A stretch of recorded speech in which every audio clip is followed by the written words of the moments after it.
سلام. سلام. سلام. خوبی؟ ممنون، متشکرم. چطوری؟ شناختی؟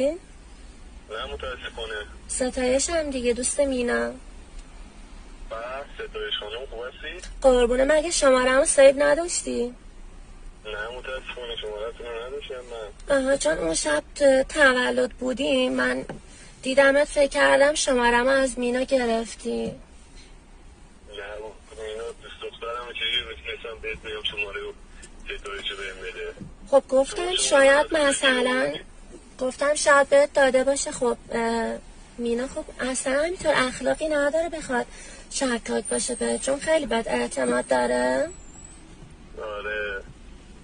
چه خبر دیگه؟ کجایی؟ اعتماد کرده. چه خبر دیگه؟ کجایی؟ بی خبر هیچی، سر کار نرفتی، امروز تعطیل خونه. شما کجایی؟ من هیچی، من بیرون بودم، تازه رسیدم خونه، گفتم زنگ بزنم ببینم حالت چطوره. دلم واسه تنگ شده بود. دست درد نکنه، قربون معرفته.